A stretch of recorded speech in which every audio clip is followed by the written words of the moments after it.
you, Arlene. And I've been struggling a little bit with my microphone. So if the sound quality gets bad, let me know and we'll try to adjust something, but all good. Okay. All right. Well, so as Arlene said, it's been a pleasure to work with you. Here's what the process looked like. Vermillion asked for a first impressions process, and I solicited, and Delia agreed to be your partner city. The hour apart is just about exactly what we like, because we feel like you're kind of unfamiliar with each other, and we're trying for a fresh first impression. I trained your volunteers all the way back in May and took photos while I was there. And then 4 visitors and their drivers visited in June. Today, we're giving the results, and then we hope that you'll use these results for further discussion along the way. So in first impressions, you may not agree with the observations that we have, but think about how does this first-time visitor view my town? You know, I think the first thing that you'll discover is that you have been successful at a lot of things, and they notice those. But then you may find some things that just we don't expect that you'll hear anything today that you haven't thought yourself. But if you have an outside opinion, it just somehow validates what you've suspected about your own town. We have seen on occasion that people were surprised by our observations because they'd gotten so used to the way things looked that they didn't understand, how it looked to somebody else. If you don't agree with the observation, just be curious. We may very well be wrong, but why did we see it that way? Why did we have that impression?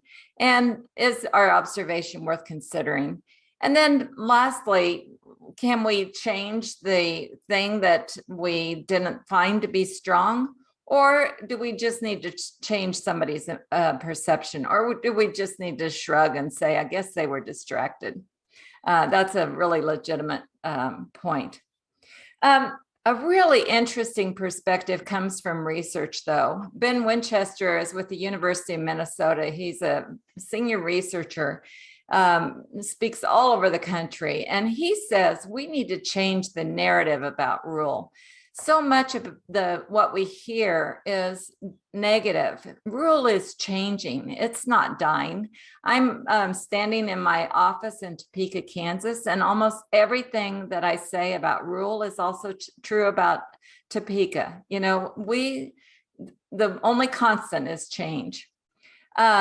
We all know about brain drain. There's nobody that wonders that doesn't happen. But what we don't know until the sociologists can prove it to us, we also have brain gain. And that is where somebody goes off, they go off to college, they go off and make their way, and then they choose to come back to this community. And it's a new trend that it's been happening, and we can document since the 70s. In fact, I won't be able to see the answers, but how many of you fit that description, that you were somebody who went off and did something and came back later, chose this town later after you'd had your other career? How many people in the room? Hold up your hands. I thought Lynn would call. 3 or 4. 3 or 4, see? And so I've had rooms before where half the people in the room were people who had chosen that town later. Often they're spouses who came to the community to be with the person who's there, but it's very common. So what we want you to know is that people research a number of places before they move to a town. So we'll talk often about trying to make things more visible to others. Rural is in the middle of everywhere. You live one place, you work another, and you play another. And you can see that in your own lives.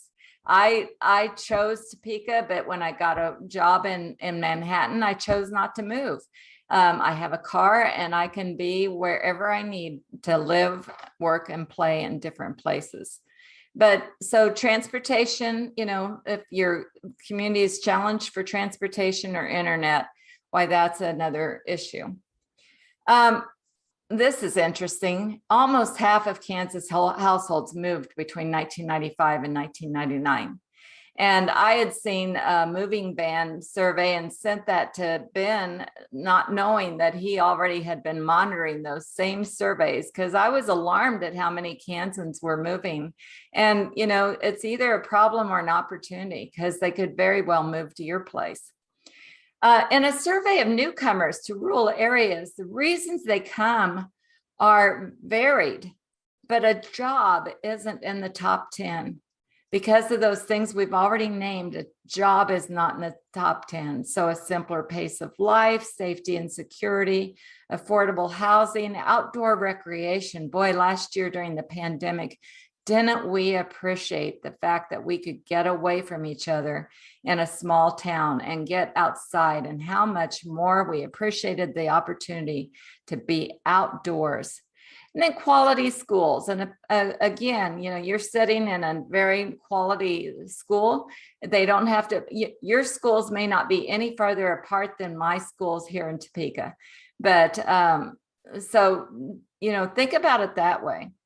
And communities can work together to attract newcomers and create quality of life for everyone. And you're doing a lot of good things on that score.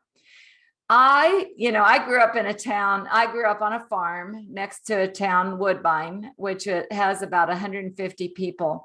And I was under the impression that everybody knew everybody. But the truth is, that's just not true. And I've proven it so often to myself as I go into small towns.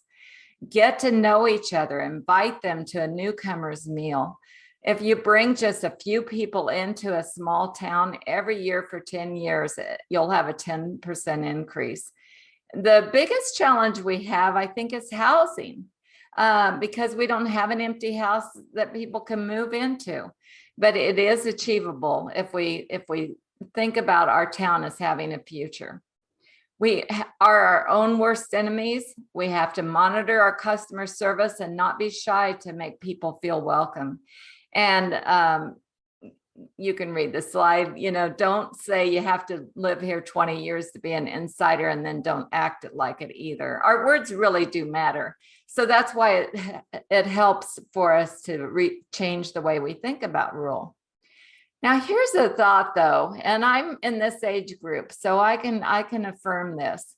75% of rural homeowners are baby boomers. And I'm standing here in a condo in Topeka. We moved before we were 60 years old into this condo because we didn't like our yard.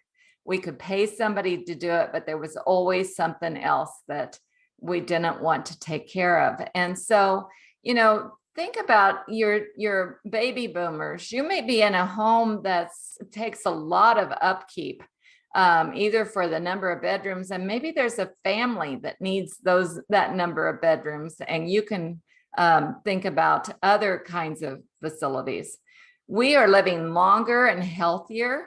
So think about maintenance free. In some communities, they are writing grants and getting so forth to live in combined areas, whether it's duplexes or multiplexes. A duplex is a pretty doable thing for retirees and frees up housing for somebody else. If you want to hear Ben's presentation of this, we have it on our website.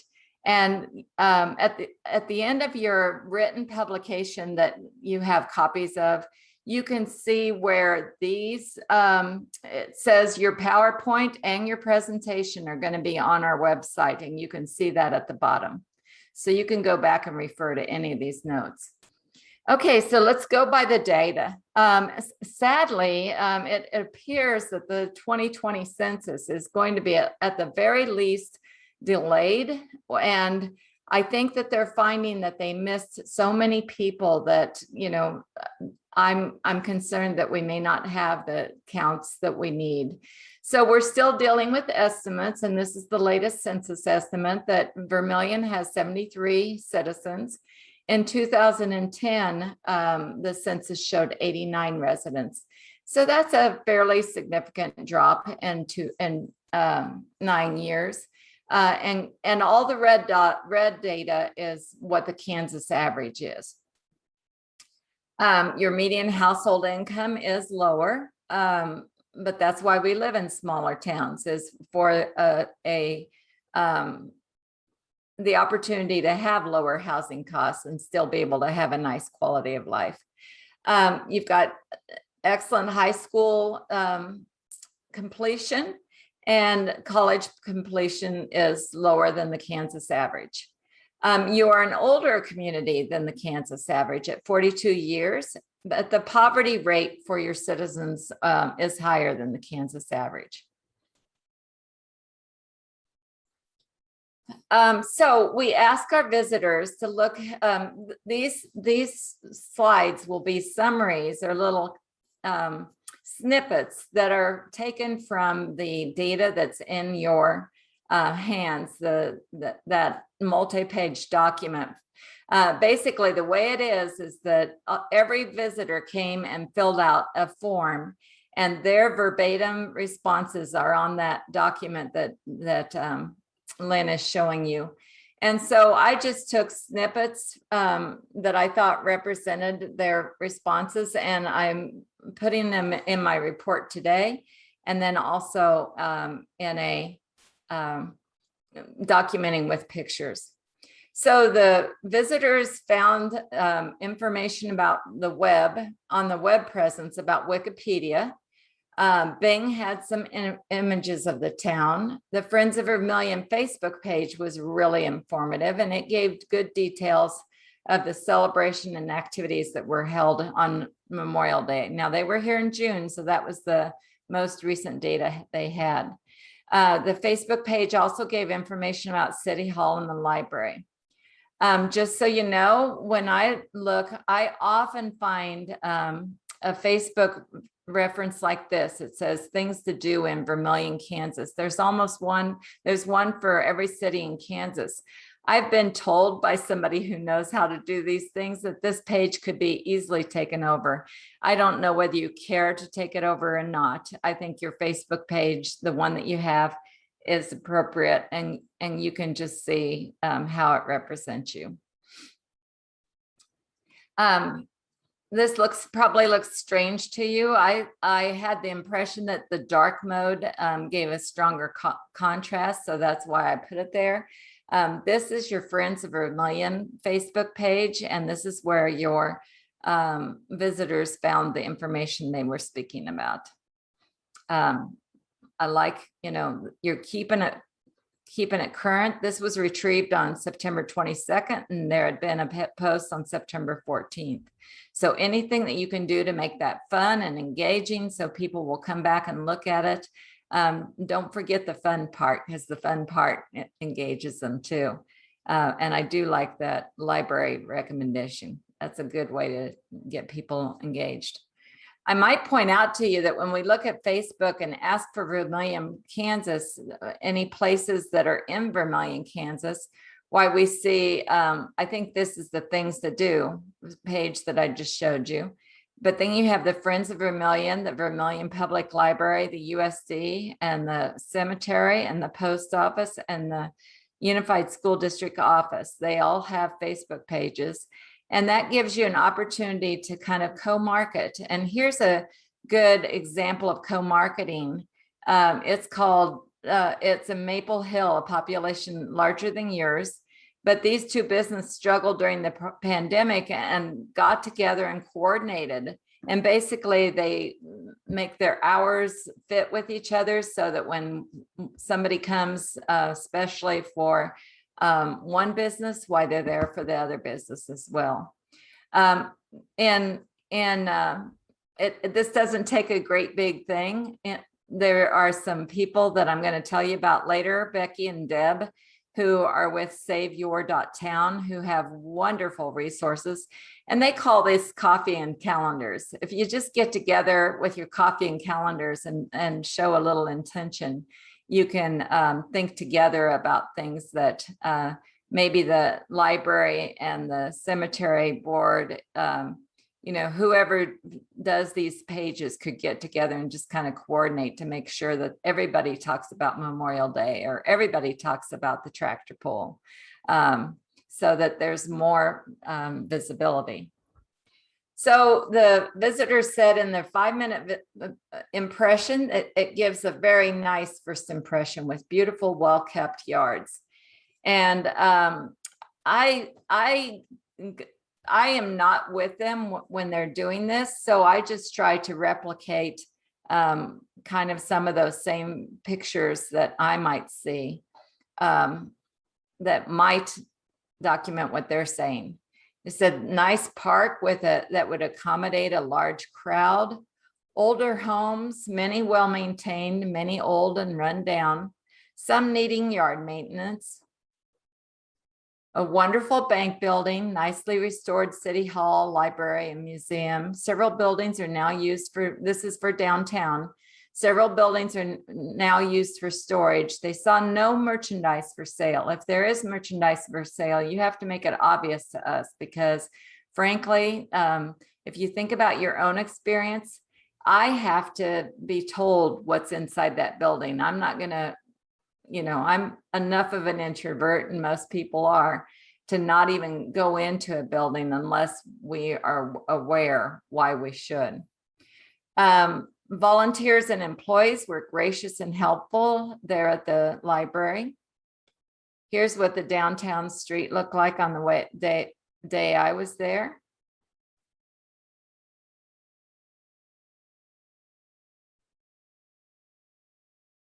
That does look crisp and clean and really well maintained.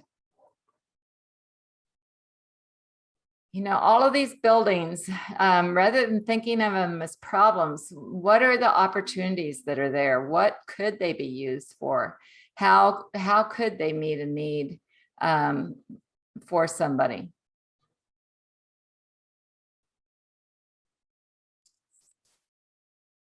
Those are some pretty cool buildings, really. And I don't know, what the engineering is behind them, whether they're savable or not. We ask about public amenities, and we name some amenities, and so they tend to comment about those amenities. They used the public restrooms at the park. They were very nice and spacious.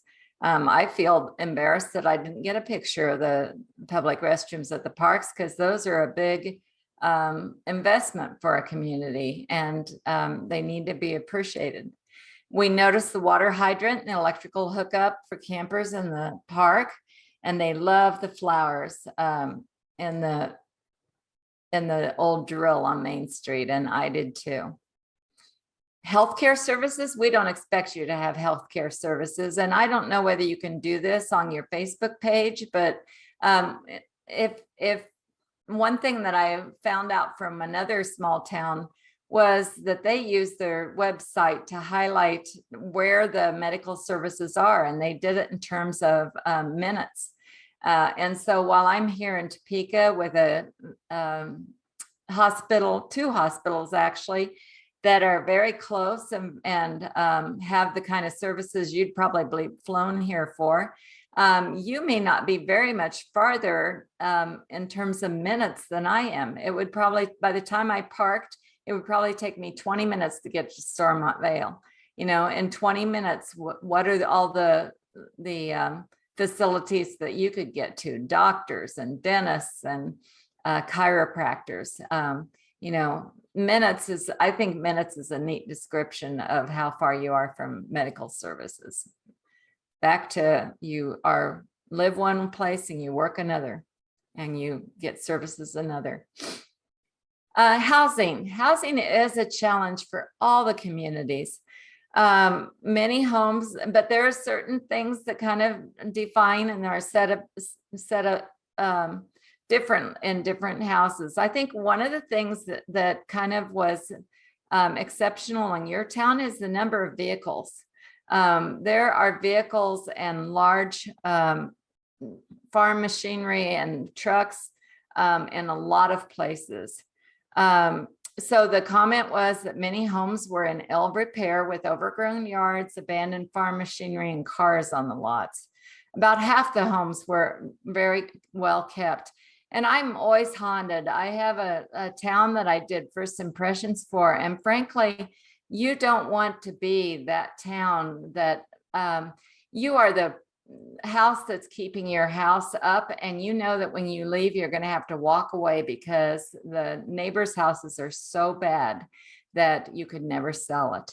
And you know, I think about that as kind of the cautionary tale, to go forward and not in that direction. There were quite a few places that could be cleared and used for modular homes. And one person asserted that those average about $33,000 a piece. And, you know, and unfortunately, most of the modular homes I see are the ones that are in poor repair, but I've known people that lived quite comfortably in modular houses too.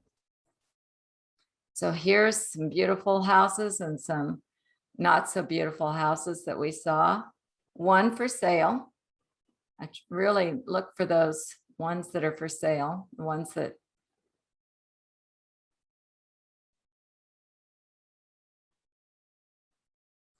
by the data, you have 53 houses and 64% of them are occupied. And this is a fairly significant number compared to Kansas, a fairly significant data difference. I typically see but this is also very significant too. You are owner occupied rather than renter occupied. And generally, owners take care of their property better than renters. So there's a pro and a con on this page. At least that's the stereotype, that owners take better care of their properties. We ask about rental housing because sometimes people would like to experience the community before they own. And these folks said there was no way for us to know which properties might be rentals. Now, I did not ask. One of the things I asked the visitors to do, and I'm not aware of whether they did it, I usually ask them to ask at City Hall whether there is a list of rentals. And basically, we don't expect you to know which rentals are being used at the moment, but the best case that I've seen is basically a list of landlords who have rentals. And so you can refer them to the landlord to see whether or not they have any rentals at the moment. Need for cleanup and demolition. They talked about the overgrowth of trees and bushes contributed to the messy appearance of abandoned homes. You know, those trees are just such a great asset, but you're kind of almost like New England. When you don't keep them under control, they want to just take over the town. Clearing some properties, again, would make way for newer modular or mobile homes. And one visitor asserted that they saw a small potential for some of the unlived in homes, which were vacant and untrimmed. And that's for you to determine. I'm often, you know, those of us that watch HGTV, if we were in Canada with the Property Brothers, we could make we'd be selling them for 300,000 and they'd be making them into something amazing, but we just don't have the market for that here.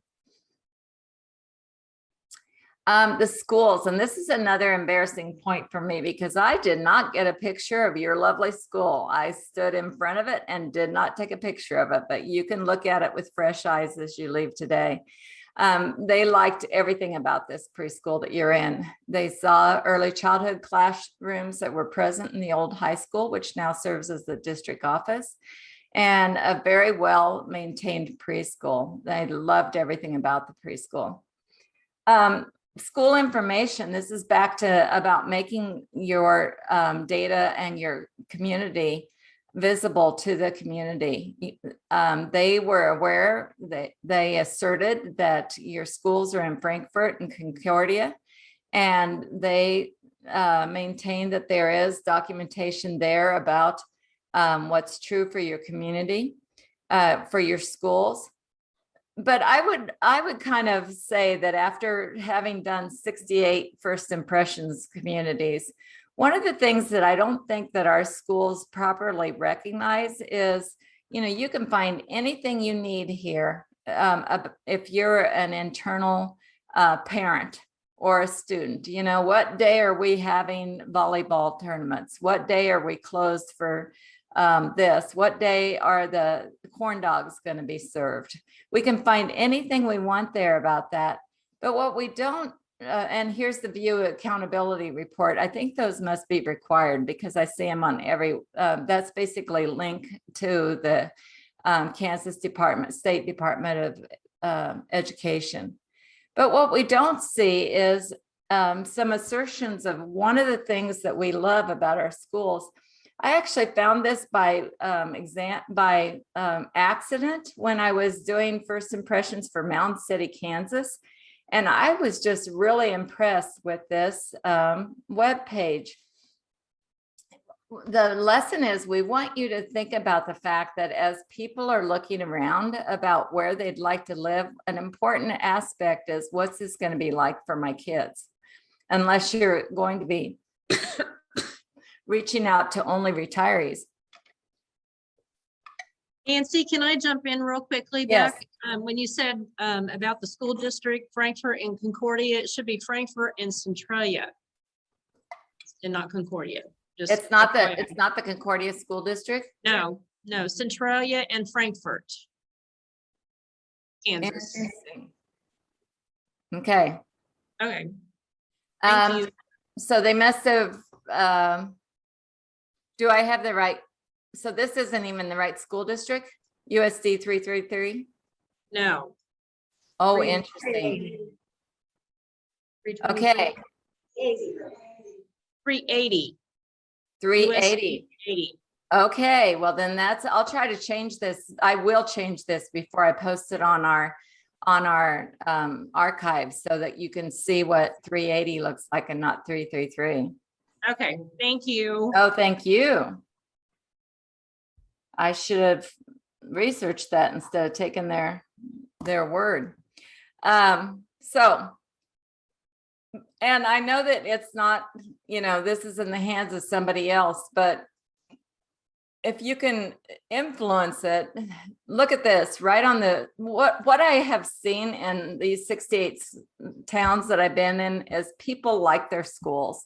They almost always like their schools and they know what the reasons are that they like them. I've heard everything from you should see the art. The students love our art curriculum and or 1/3 of our high school is in the marching band, or we have an amazing FFA program and they know why they love their schools, but they don't tell us that on the web page. Well, here's Mound City, Missouri, who told us right on the very first page why they love their schools. Technology, teacher ratio, career ed. Yours may be different, but to me, that's a lot more in your face than a link to a whole bunch of data from the Department of Ed. Childcare. I think the fact that you have a 3- and 4-year-old preschool at the district in this school town that you're in should be really a point of pride. People are looking for and cannot find childcare. And so if they have 3- and 4-year-olds that are being taken care of, that's a really big thing. Now, mind you, this is Marshall County, which is not only your town, it's for the whole county. This is a pretty decent childcare ratio. Sometimes I see only 33% of the need for childcare is being reached in the community. And if you have some special information about good childcare providers in your community, that actually is a selling point that people would be interested in. There were two churches, and the ladies reported that you take turns having services. We ask about evidence of faith-based community services. Sometimes it's a thrift shop or a food pantry. And it's not unusual at all that this is the answer. We didn't see evidence of faith-based community services. They saw that there's a group that takes care of events in your civic organizations. And in fact, Vermillion is a great Kansas Pride organization. Your Library and History Museum, they loved it. It's the star of the town, in their words. Public infrastructure, they saw red street signs. I don't believe I caught a street sign, and I must have been asleep at the wheel. I had a driver, and sometimes I get more social than I get details, but I appreciated that driver very much. The streets were free of potholes, kind of typical of what we, as they said, what we'd expect in a town your size. We were warmly greeted by the librarian, and she gave a newsletter and historical brochures. I confess that the way that we did it between Vermillion and Delia was a little bit different than usual. Usually we try to think of it as a surprise visit, but in your case, where you're such small towns, I heard both of your teams express appreciation for the opportunity to be able to talk to each other, because you got a lot of information from each other. And so I have to confess that's a little departure, but it's, you know, I think it worked out pretty well for you. I don't know if is this correct? This was what I read in the reports. Is this correct that there's no fire truck?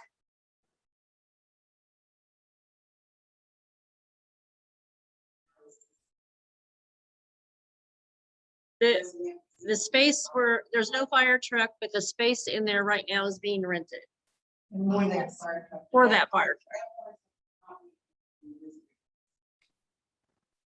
So do you have fire service? What is your fire service? Fire response? 10 miles away. 10 miles away. 10 miles away. Okay. And that's not, you know, for a town of your size, I think that's not unexpected, but just be aware that that affects your insurance rates because of your ISO protection classification is likely to not be as good as someplace else. The library, again, they hardly could say enough nice things about it. And these are my comments. I appreciate the fact that the hours are posted. It's very welcoming. And look at this. You've told them that wireless internet is available and how to get it. Being able to share that internet with others just is another welcoming gesture that's very meaningful. Again, your city parks, can't say enough nice things about them either. Nice picnic area, bathrooms, concession stand, grandstand. I'm not positive which equipment they're talking about, but they reminisced about the older equipment because it was like what we had growing up, but they wondered whether it was as safe as what the newer equipment is like. That's up for you to decide. The playground at the district office was nice and looked like it would be open to the public. Still back to the parks, they saw nice and clean. It's got RV hookups, showers, and nice restrooms. This was so, I could practically smell the paint that day that I took pictures. It was so crisp and so clean. It was just exceptional. Well known for an attraction, well known for your Memorial Day, and the wide variety of events seem to be well attended by the locals. I think that's a strength that you should be very, very proud of. That contributes to the sense of community spirit, takes a lot of work. And the fact that they didn't, the fact is they didn't see any community slogan, but I'm not sure that I didn't see one. Do you have a community slogan? I thought I saw it at the park.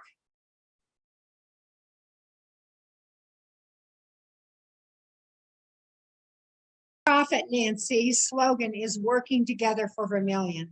Okay. And that's, Okay. is there anyone else that can think of anything? That's all we came up with. Okay, yeah, and sometimes the slogan is highly meaningful, and sometimes it's just almost something that you don't pay attention to. It's neither here nor there, but it sometimes it draws people together. In the reports, they said there was a July 3rd tractor pull coming up, and I thought I had seen something over, you had something over Memorial Day, I mean, over Labor Day too, didn't you? No, I think it's just Memorial Weekend this year. Okay, okay. We ask, then we're talking about recreation and tourism, very nice museum, lots of work went into it. The campground is nice, shower and restrooms, museum above the library. Campground is only $10 per night in the city park. That's excellent. The visitor center, we would expect in a town your size that it would be a multi-use city hall and library. The staff was very helpful and pleasant. There were handouts in the library for upcoming events. That's awesome. What would bring you back? The Peterson brothers would bring them back. And they had heard about that from you. Anything you can do to make that really visible to the surrounding areas, I think is a wonderful thing. So these are some of the most important, and these are in your last few pages. The most positive observations, very friendly, helpful citizens, nice playground, well-kept city hall and library, nice event space at the park, beautiful cemetery, gorgeous homes, nice bank, fire station, museum, and depot. They knew because they talked to you about the good water and getting a new tower this next year. And you'll probably just do that and accept that you did it and get on to something else. But if you're proud of the quality of your water, that really might be something to make more visible.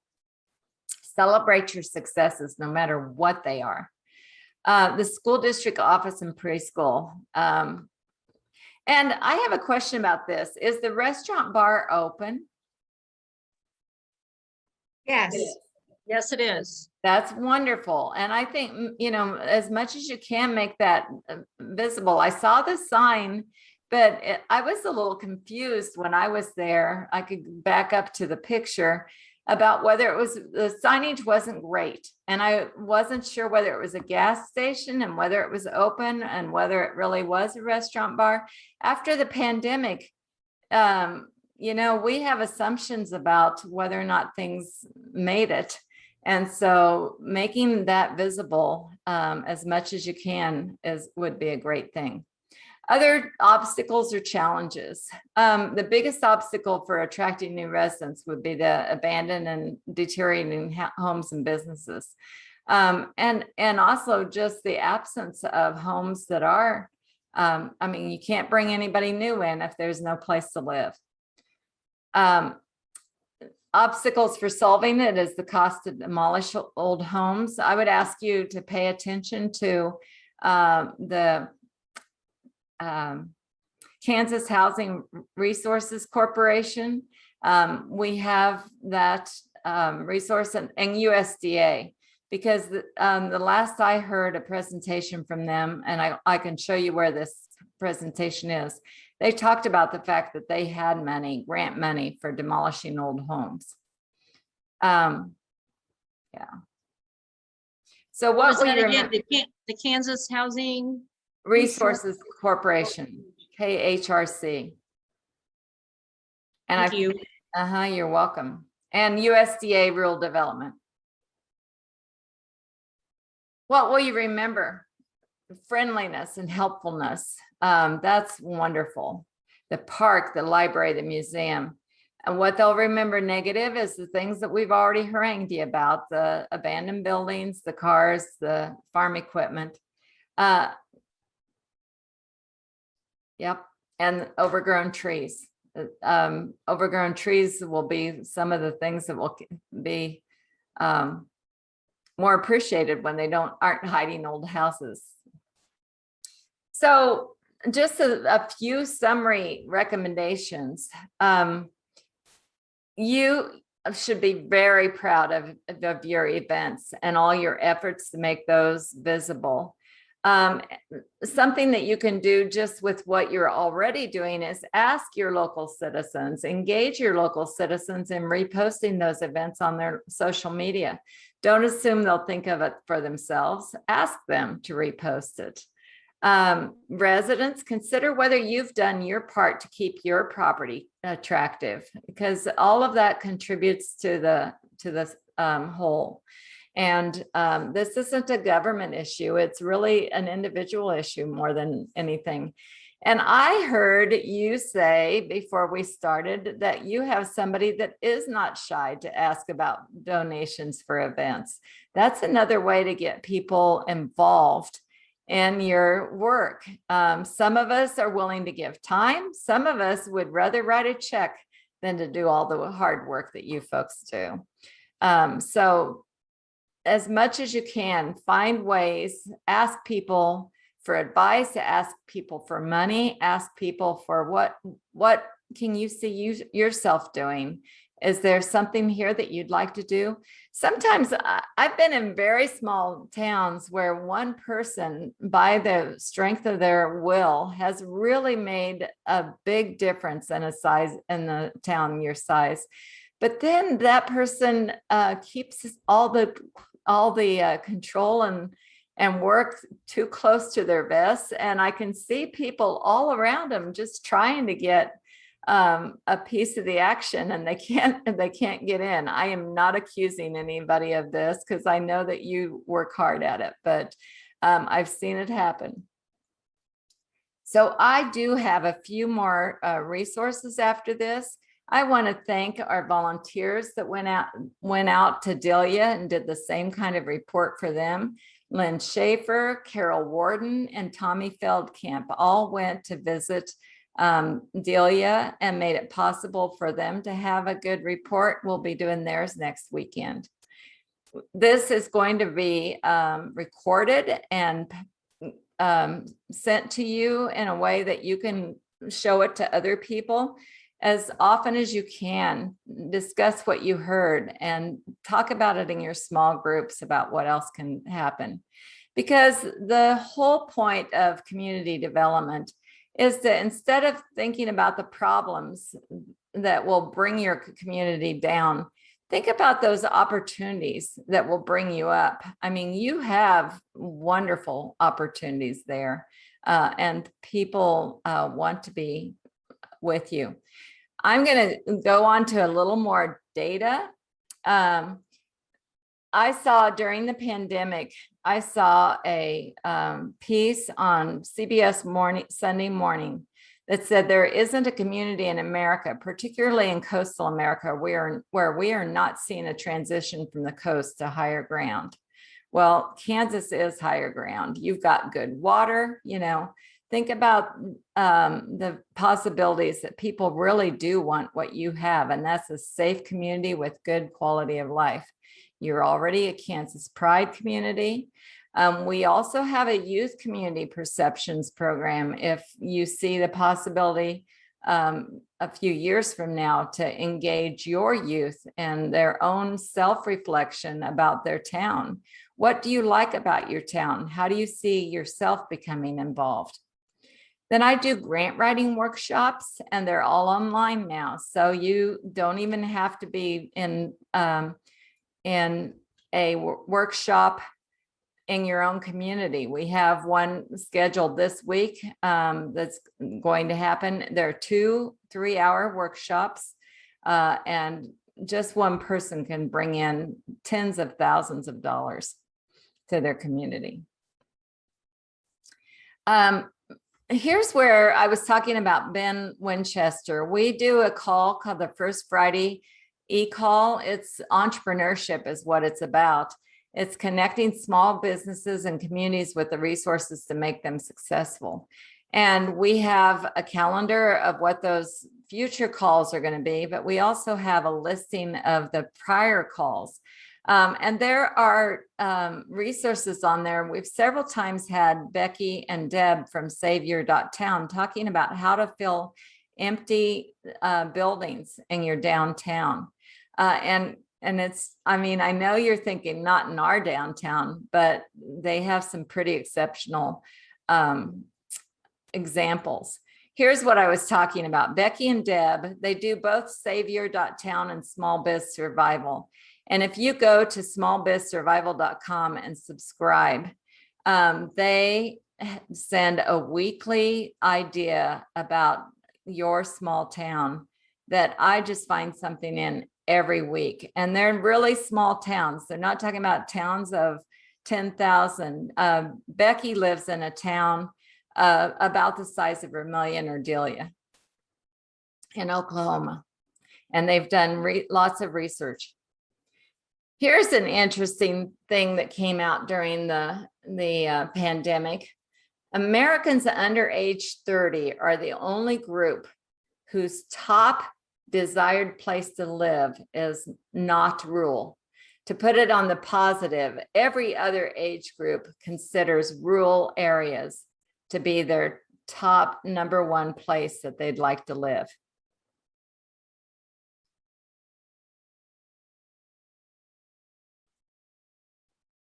Now that people have a choice, millions of them are planning to move. A group called Upwork says the pivot to remote work is the biggest, fastest transformation in the labor market since World War II mobilization. Now, the question in my mind, and I think that the tally is still out. I'm seeing stories about the fact that people really are going back to their workplaces and back to those big cities. But I love going to Manhattan, but Arlene can relate to this, that 10 hours a week that I drive to go to Manhattan could be well spent on other things. And so even though it's not about a congested urban environment, it's really a beautiful place at Manhattan. It's really nice to live and work from where you're at. So, if you have good internet, though, you're going to have good internet. If you don't have good internet, why, that's not going to draw people to your community. And the data says that people are moving beyond their regular commute distance, because just like my situation, if you heard me talking to Arlene earlier, K-State is allowing me, is very happy to have us be remote, but they want me to come back 2 days a week. Well, if you're only coming back 2 days a week, you can live farther away. And that's what people are seeing in the data. Again, Savior.town, it's the same as the other. Here they're talking, they have monthly live webinars. They're available on recording. You can pay once and show as many times as you want. So if your Vermillion Friends group wants to use that as a program, and think about, I mean, they just have such good ideas for, what else could you do? What haven't you thought of yet? Because they're going all over the nation and doing research, really good research. The Kansas Department of Agriculture would be happy to work with you to find the best opportunities for growth using the assets in your community. The rural grocery, you don't have a grocery store, but that's a really good resource if you want to do something like that.